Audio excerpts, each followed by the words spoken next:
Bonjour à toutes et à tous. J'ai le grand privilège d'ouvrir cette nouvelle édition du World Forum for Responsible Economy.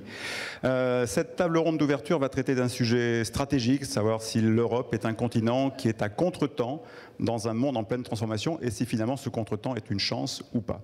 Alors le contretemps, le monde des affaires le sait, c'est plutôt souvent une bonne manière de se différencier, de se distinguer, de créer de l'innovation, de la rupture, des surprises stratégiques. Ça permet aussi de prendre du recul et puis de choisir finalement le courant dans lequel on veut nager. Mais toute médaille a un revers, le contretemps c'est aussi la fabrication de résistance au changement, ça peut créer de l'isolement, des compréhensions, on peut rater des opportunités à force d'être en dehors du temps. Et donc on peut se poser la question pour l'Europe, est-ce qu'elle est à contretemps? Alors, la première réponse spontanée que j'ai envie de faire, c'est oui, l'Europe est un continent qui s'est construit à contretemps, notamment par son sens des responsabilités accrues par rapport au reste du monde. C'est vrai que c'est le continent du droit, de l'état de droit, dans lequel on protège les valeurs mieux qu'ailleurs.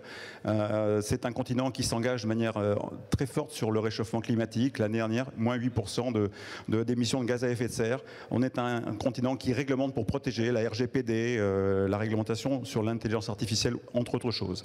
Mais à côté de ça, on voit bien qu'effectivement, l'Europe est quand même traversée par des problématiques majeures en matière de compétitivité et de souveraineté. Et c'est là où on peut se demander si le contretemps n'est pas finalement un contre-cycle. Le contre-courant n'est peut-être pas toujours la bonne chose.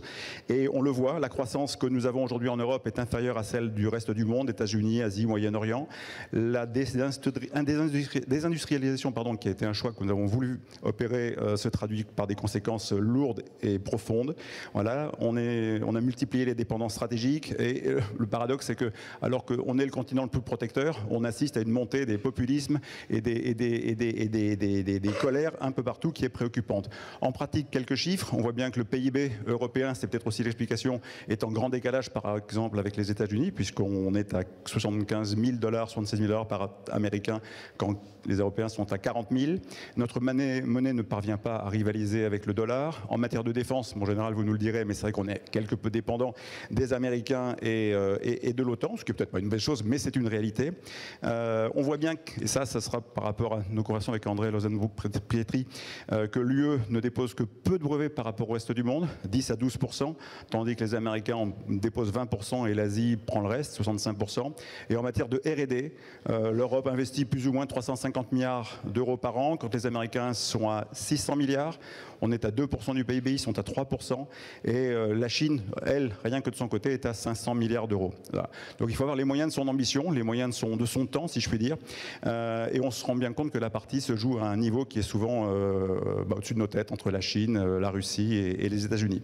Et tout ça dans un contexte où le temps n'est pas très bon, puisque nous avons un modèle politique qui est quand même fragilisé, avec une France en difficulté sur un plan gouvernance, et puis une Europe dans laquelle l'Allemagne se retrouve aussi entravée, ce qui n'est pas évidemment de très bons signaux pour effectivement agir dans ce gros temps que nous traversons.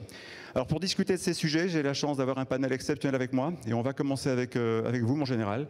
Donc vous êtes le général Bertrand Toujouze, vous avez une grosse responsabilité sur les épaules, puisque vous êtes le commandant de la force opérationnelle terrestre, et donc cette force, elle est responsable de la mise en œuvre du contrat opérationnel de l'armée de terre.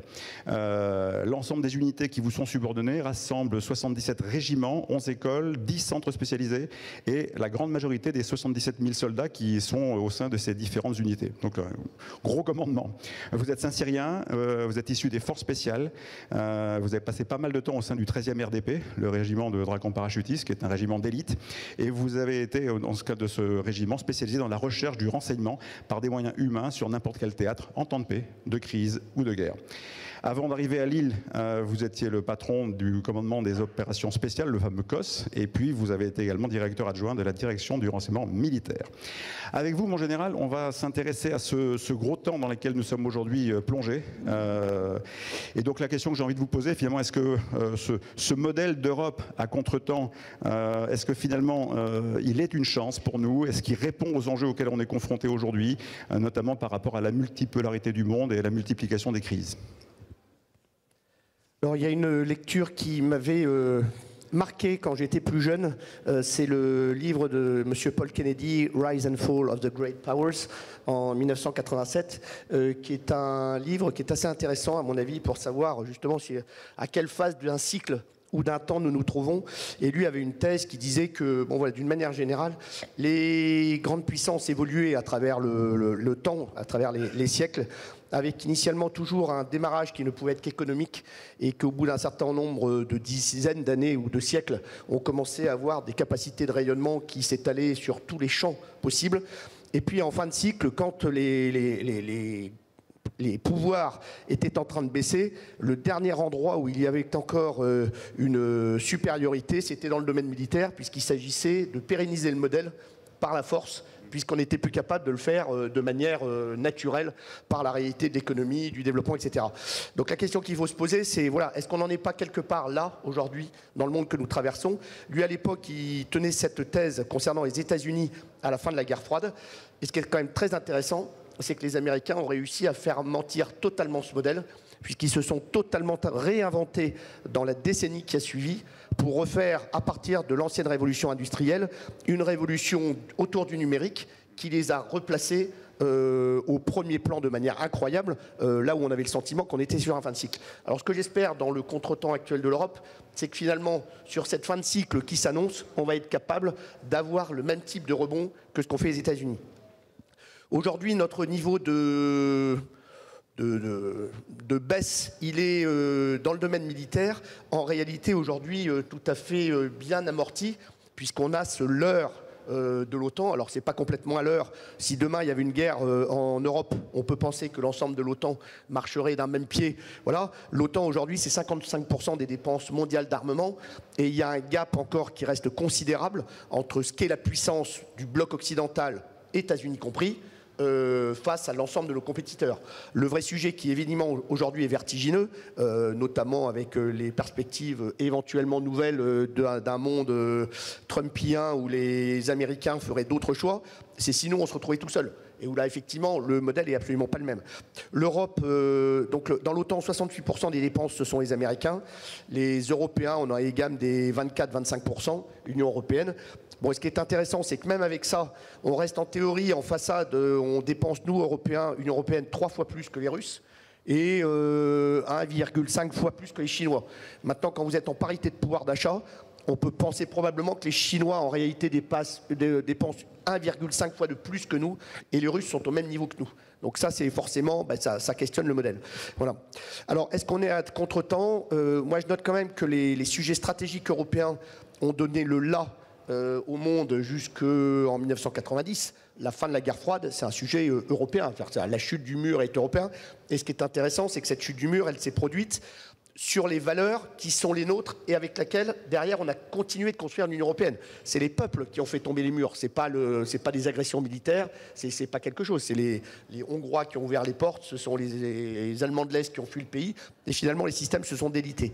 Et donc, c'est pour ça que chez nous, on a eu cette tentation gigantesque de croire à ce modèle-là, puisqu'on a remporté une victoire extraordinaire sur notre socle de valeurs. Et donc, effectivement, c'est très compliqué, lorsque les temps changent, de basculer. Donc, je pense qu'à ce titre-là, l'Europe a bondi beaucoup plus que tout le monde sur le monde prédit par Fukuyama, fin de l'histoire.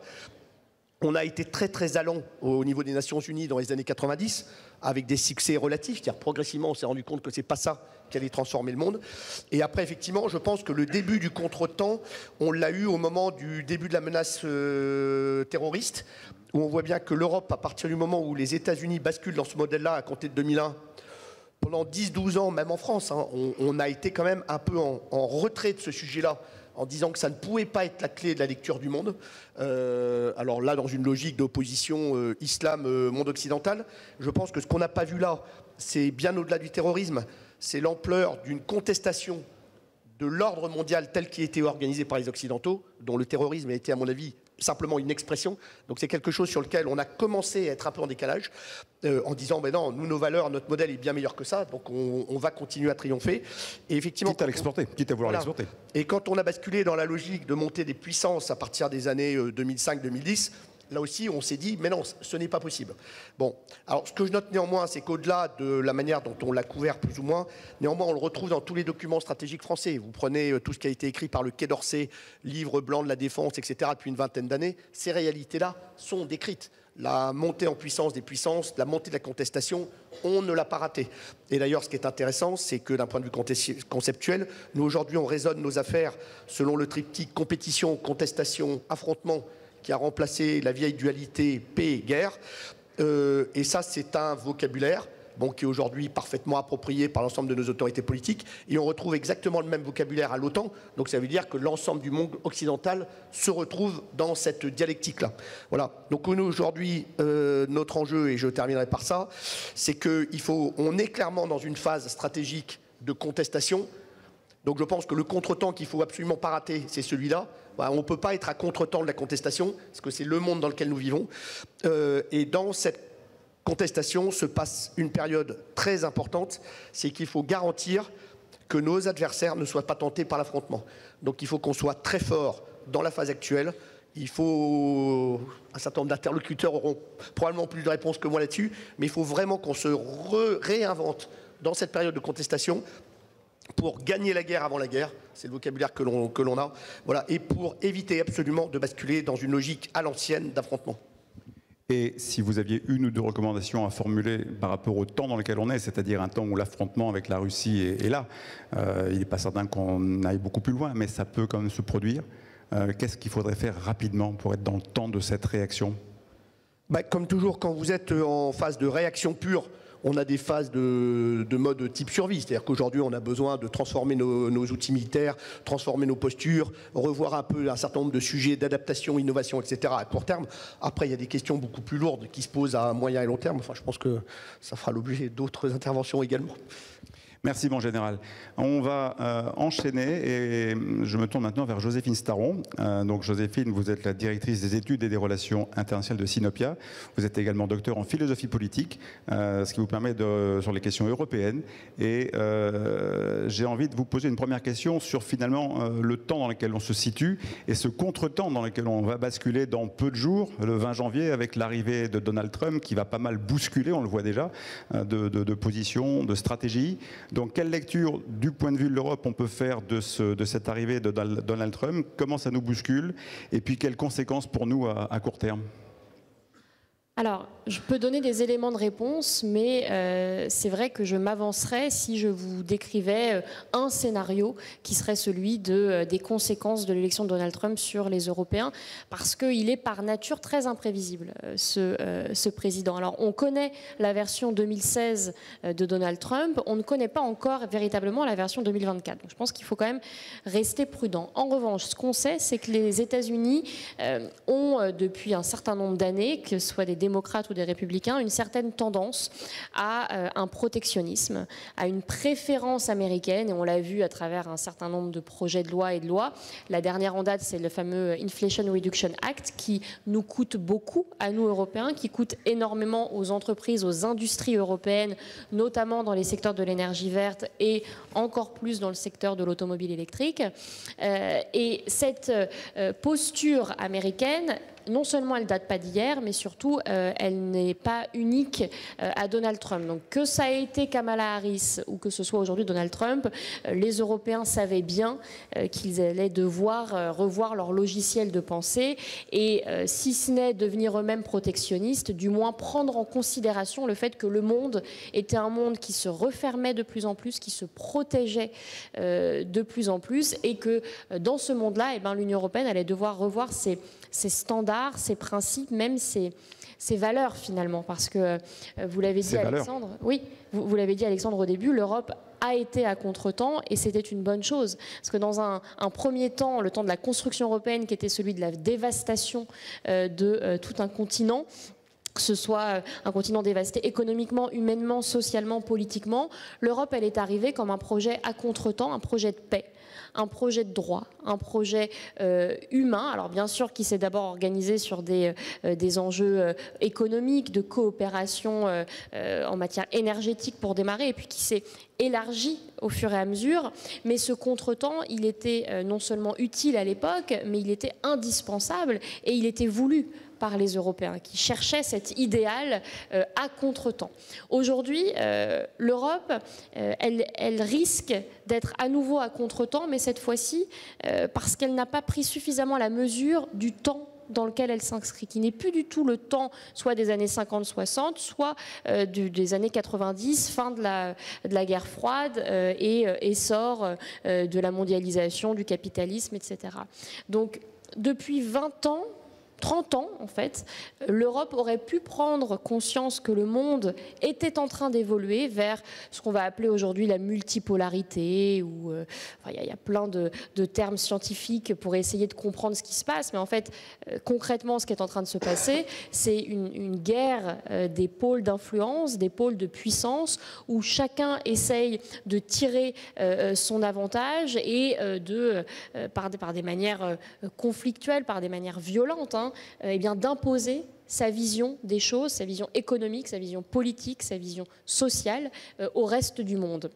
Jusque-là, les États-Unis et leur vision qu'on partage quand même en grande partie étaient dominants. On voit bien aujourd'hui que c'est un modèle extrêmement contesté. Le dernier sommet des BRICS en Russie l'a bien démontré.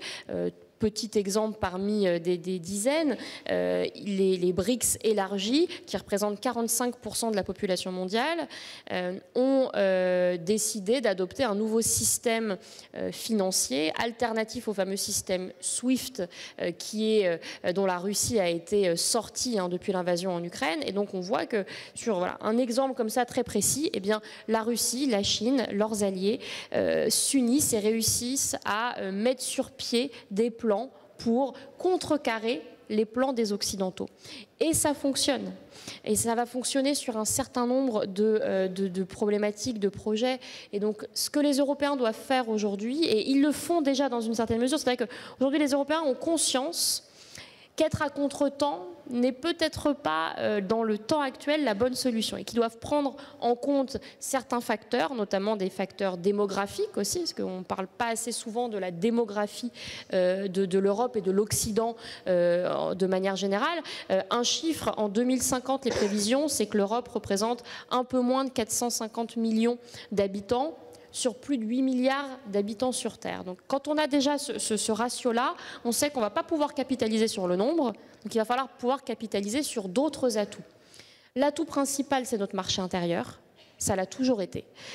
Et c'est ce marché intérieur qui aujourd'hui est mis en difficulté, notamment par les réglementations de l'administration Biden. C'est un marché ouvert. Et par le changement du monde, cette multipolarité qui challenge nos valeurs, qui sont ceux effectivement de l'ouverture, du libre-échange, de la concurrence libre et loyale, on peut mettre tout ce qu'on veut derrière, mais absolument pas de la notion de préférence européenne, préférence commerciale. Enfin, c'est des notions qui commencent à venir et qui d'ailleurs, quand on voit les résultats des élections nationales partout en Europe, sont largement partagées par les citoyens européens. Mais au niveau des gouvernements et au niveau des institutions européennes, on a l'impression qu'on a encore des freins qui nous empêchent d'aller plus loin. Et le risque aujourd'hui, c'est soit de continuer dans cette voie du libéralisme incontrôlé, mais je pense que chacun a conscience que ce n'est pas la bonne voie, soit de basculer dans une voie protectionniste, souverainiste, mais à l'extrême, et dont finalement on n'a pas vraiment les moyens non plus.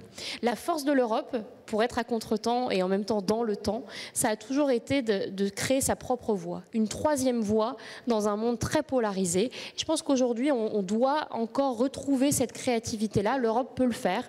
Elle a les moyens factuels de le faire. Il manque encore peut-être la volonté. Et la volonté, les crises, parce que l'Europe ne se réforme finalement souvent qu'en temps de crise. On a un beau modèle sous les yeux, comme on l'évoquait tout à l'heure, c'est le modèle américain.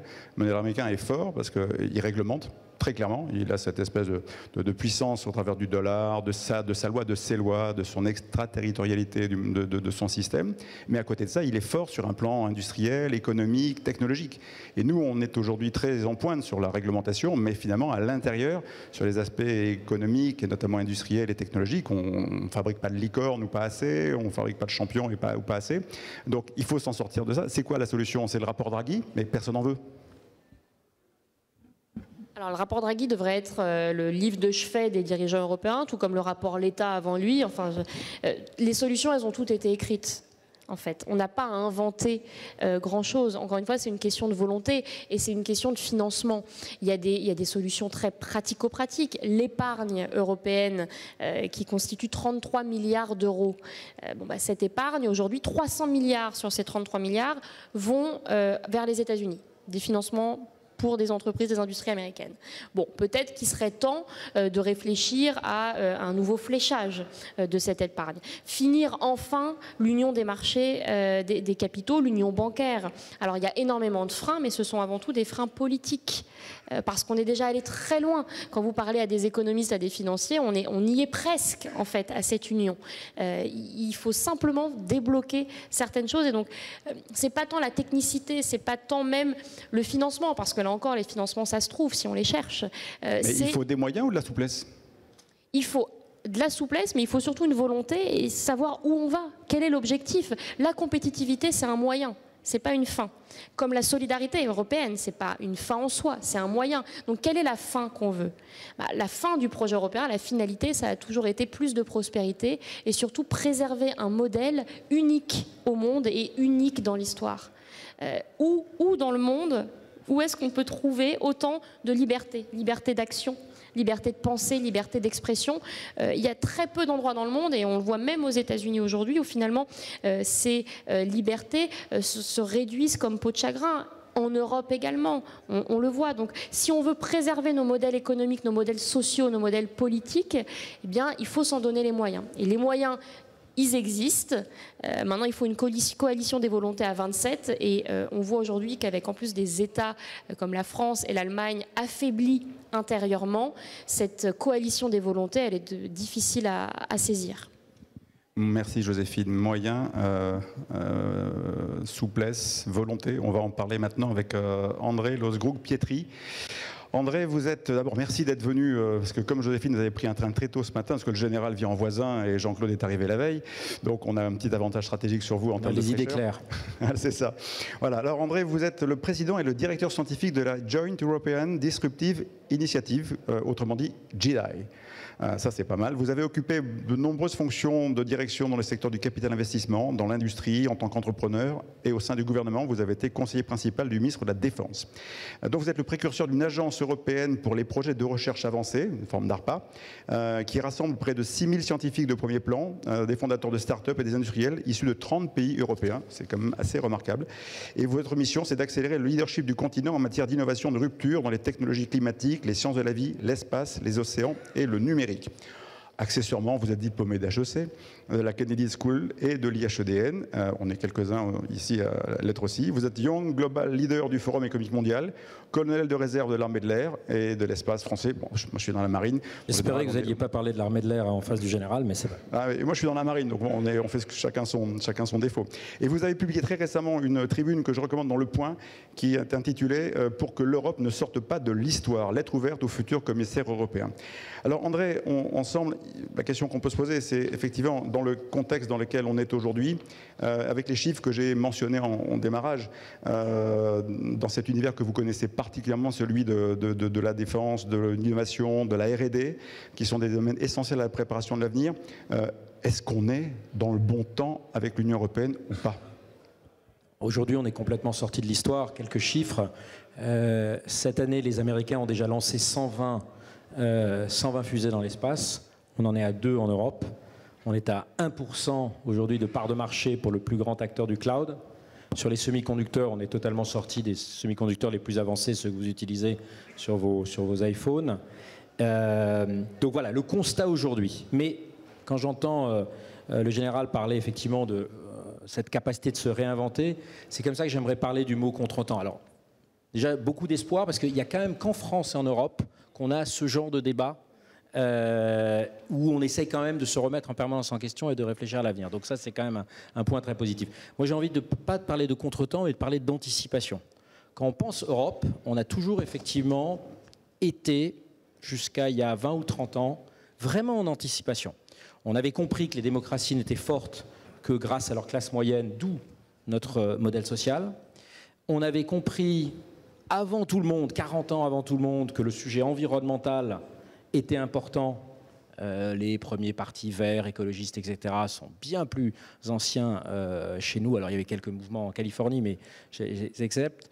On avait compris que la diversité était une chance, et pas, pardonnez-moi pour être un peu non woke là-dessus, mais pas pour faire plaisir à tout le monde, mais véritablement parce que ça permet, dans un monde complexe, si vous avez une seule voie de formation, de pensée, forcément vous n'allez pas comprendre le monde dans lequel vous êtes, vous avez besoin d'avoir cette implication. Là, on a toujours été très bon dans l'anticipation. Je parle sous le contrôle du général, mais je pense que les guerres, quelles qu'elles soient, les conflits, les confrontations ne se gagnent jamais en défense. Je pense malheureusement, on le voit aujourd'hui dans plein de théâtres opérationnels ou pas. Donc on a toujours été très bon dans l'anticipation. Et il y a eu un moment où ça s'est cassé et où effectivement on s'est recroquevillé sur notre modèle. Et on est aujourd'hui le continent, si je veux... aussi, puisque notre temps est très compté, on est aujourd'hui devenu le continent de la surprise stratégique. On a été surpris par le Covid, alors quand les gens disent « oui, le Covid, ça a surpris tout le monde », certes, enfin, dans le rapport de la CIA de 2005, ça y était, et Moderna, dirigé par un Français, je le rappelle, a reçu son premier financement justement pour anticiper une pandémie en 2014. 700 000 € d'ailleurs.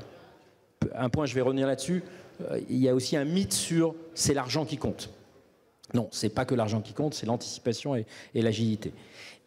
Donc on a été surpris plus récemment, il y a 2 ans, par OpenAI, alors qu'on avait un plan sur l'IA. D'ailleurs, je me demande ce que sont devenus les 3 milliards d'euros du plan IA de 2018 de Cédric Villani. Ils sont où alors ? Je pense qu'ils ont été... Ce qui s'est passé, c'est qu'on s'est recroquevillé en essayant de préserver à tout prix un modèle qui forcément dépasse.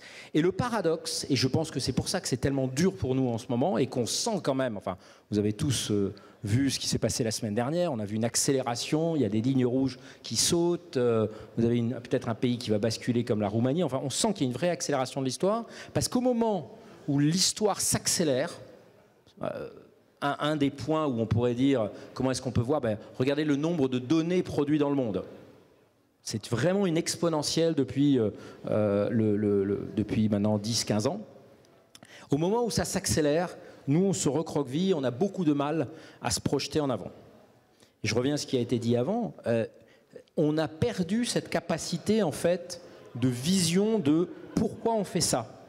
Et écoutez, pardon, et moi je suis extrêmement dur, et parce que j'ai aussi vécu l'autre côté de la barrière, mais j'encourage beaucoup plus les gens du privé à aller dans une fonction administrative, et inversement, on ne le fait pas du tout assez. C'est toujours facile de dire ça, mais on a aujourd'hui perdu complètement la capacité à se projeter sur le coup d'après, et donc toutes nos mesures sont des mesures techniques. On a un plan IA, mais ça n'a aucun intérêt, un plan IA. Pourquoi ? Pour faire des nouveaux médicaments, pour faire peut-être une société où l'information est mieux partagée. Est-ce qu'on a réinventé la manière de la participation publique autant de... Est-ce que c'est normal de d'élire quelqu'un pour 5 ans, à la fois sur des sujets très long terme, pensez à l'éducation ou la recherche, ou des sujets très court terme? Donc il faut peut-être réinventer la démocratie. J'entendais un ancien commissaire européen qui disait la démocratie est lente par définition. Je pense que si on prend ça comme hypothèse, c'est game over, c'est terminé. Si on ne se réinvente pas dans un monde où les systèmes autoritaires qui contestent, comme le dit le général, nos systèmes, on n'est pas capable finalement de se réinventer en se disant c'est quoi notre objectif. Et c'est là où le sujet technologique sur lequel vous m'avez interrogé est important, c'est qu'en fait on se rend compte que la tech c'est aujourd'hui clé sur la compétitivité, enfin l'énorme gap que montre le rapport Draghi entre les États-Unis et l'Europe, c'est essentiellement ces énormes création de valeur et gains de productivité qui sont dus à l'économie numérique et aux 7 géants de la tech. On a effectivement loupé ce tournant. On se rend compte que la tech devient essentielle dans la chose publique. 50% aujourd'hui des opinions politiques des jeunes en dessous de 24 ans sont formées sur les réseaux sociaux. 3, la tech est devenue essentielle sur les conflits géopolitiques. Alors l'Ukraine, c'est à la fois le plus classique et le plus antique des combats dans les tranchées et à la fois le plus moderne avec les drones, l'IA, la reconnaissance de cibles, le raccourcissement de ce qu'on appelle le délai de décision entre pointage et frappe. La confrontation entre la Chine et les États-Unis, elle est essentiellement aujourd'hui technologique. Et donc, si on n'est pas devant en anticipation, eh bien, on va de plus en plus subir la manière dont les opinions politiques sont formées. Je crois que maintenant, tout le monde a compris pourquoi Musk a racheté Twitter. Je crois que c'est devenu évident. On est en train voilà, Air France, pour ceux qui prennent Air France, alors, il n'y a que 20% du monde qui a pris l'avion un jour dans sa vie, mais ça y est, ça va être Starlink qui va faire nos communications à partir de la mi-2025. On célèbre Thomas Pesquet, qui est quelqu'un évidemment absolument extraordinaire que j'admire immensément, mais célébrer Thomas Pesquet, partir dans l'espace dans une capsule Crew Dragon, enfin moi je rêve d'autre chose pour l'Europe quand même.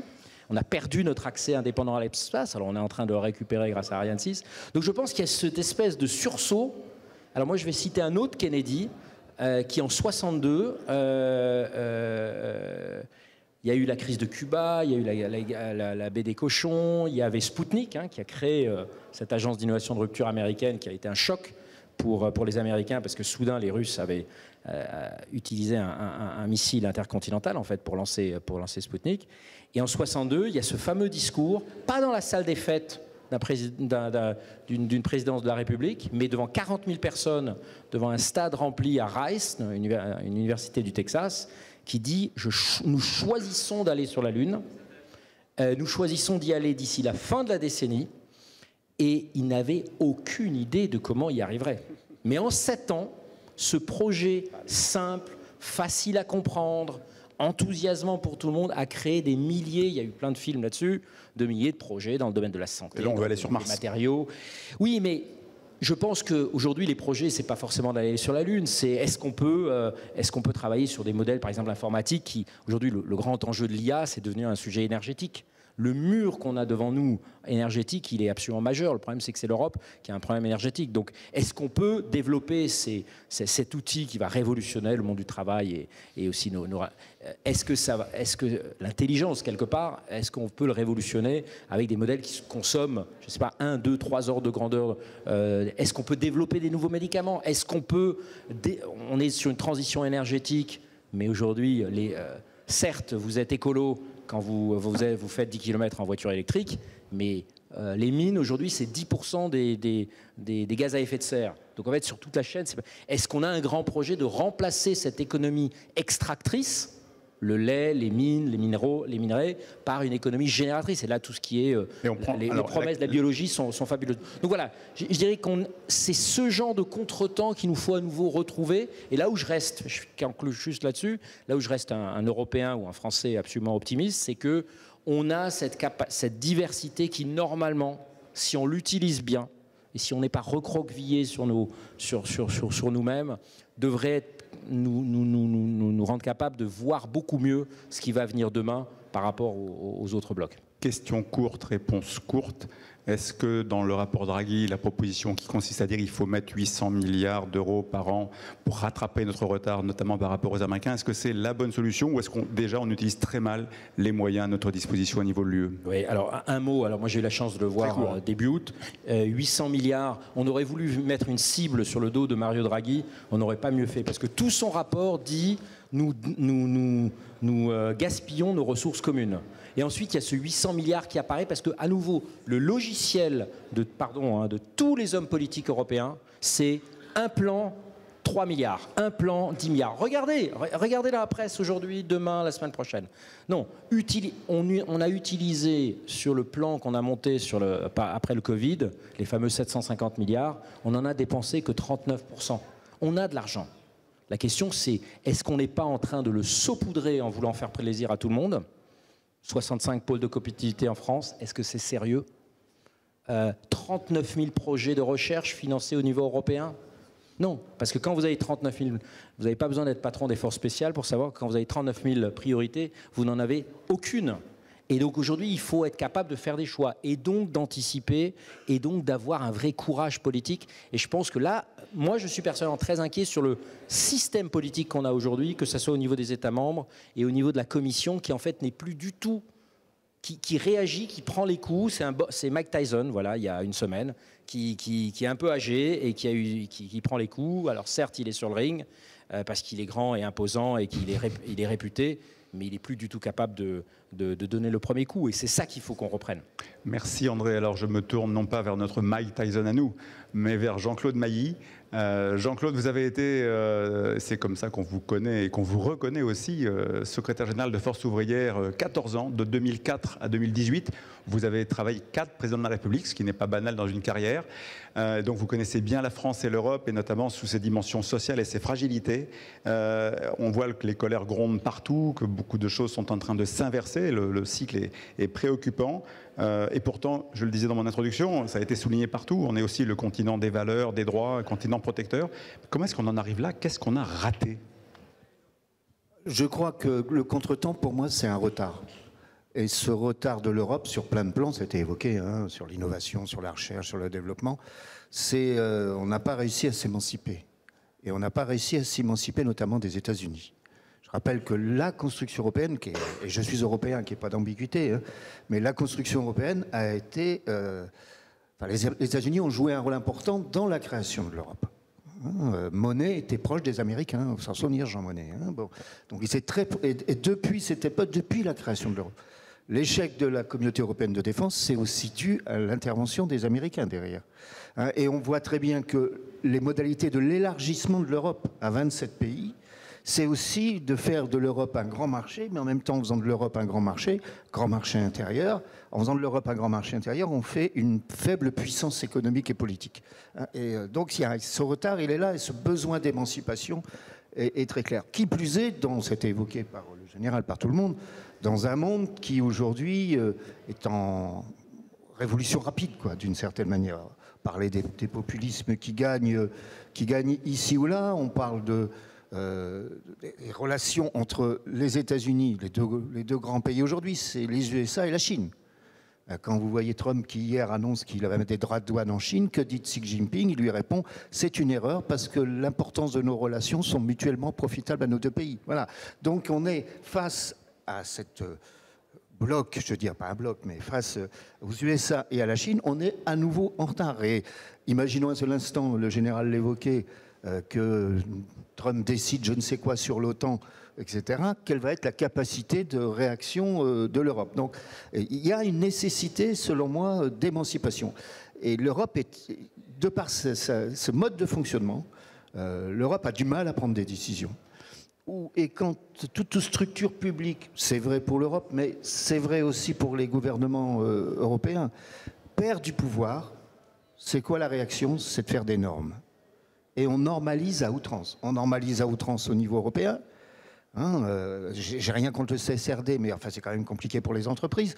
En 2026, il va y avoir, par exemple, je prends ces deux exemples, la directive rémunération qui va chambouler pas mal de choses dans toutes les entreprises. Donc voilà, et l'Europe normalise beaucoup, et en plus en France, on a une tendance à surnormaliser par rapport à l'Europe. Donc, ça veut dire que y compris dans une lutte sur la compétitivité, on se tire des balles dans le pied, quoi. Que l'on évolue sur les questions d'environnement, bien entendu. On évoquait tout à l'heure, vous évoquiez les questions énergétiques. On voit l'exemple en ce moment où la grande usine de batteries en Suède, ça y est, elle fait faillite. Parce qu'on n'a pas l'innovation, qu'on n'a pas le savoir-faire et que seuls les Chinois l'ont. Voilà. Donc il y a vraiment un retard. Alors, moi, je suis en même temps optimiste par définition. Moi, j'ai passé ma vie à militer et j'ai dit toujours, quel que soit l'endroit où on milite, quand on milite, c'est qu'on pense qu'on peut participer à changer les choses. Donc par définition, on est optimiste. Mais ça veut dire qu'il faut se secouer quand même, y compris au niveau européen, sur les décisions à prendre. On peut moins normaliser, on peut avoir des projets. Non pas un plan à 3 milliards, mais avoir un projet. Ce qui vaut pour l'Europe vaut pour nos pays. Quand les gens ne se retrouvent plus, ne voient pas où on va, ben on voit les résultats, y compris politiques. Alors, tout ça génère, ça a été évoqué, je crois que c'est Joséphine tout à l'heure, la réunion des BRICS, mais je rappelle que ce n'est pas nouveau. La première réunion de ce type, c'était la conférence de Bandung en 1955. Bon. Et depuis, ça s'est développé. Les BRICS, même s'ils ne sont pas tous d'accord entre eux, ils ont un objectif. C'est créer un système alternatif au monde occidental. Alternatif économiquement, alternatif politiquement et en termes de fonctionnement. Vos démocraties ne marchent pas. Regardez ce qui se passe, vos démocraties ne marchent pas. Nous, ça fonctionne. Voilà. Donc, ce conflit-là, l'Europe est un marché, c'est très bien, beaucoup d'habitants, etc. Mais en même temps, il faut qu'elle se donne le pouvoir. Et ça, pour se donner le pouvoir, j'y reviens, il faut savoir s'émanciper. Alors, je ne l'ai pas dit, mais vous êtes aussi vice-président de Sinopia, ce qui est une fierté pour nous tous.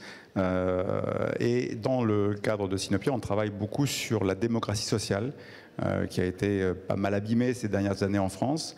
Est-ce qu'à l'échelle européenne, le dialogue social et la démocratie sociale peuvent être une façon aussi d'essayer de recréer une dynamique, un projet, un peu de confiance?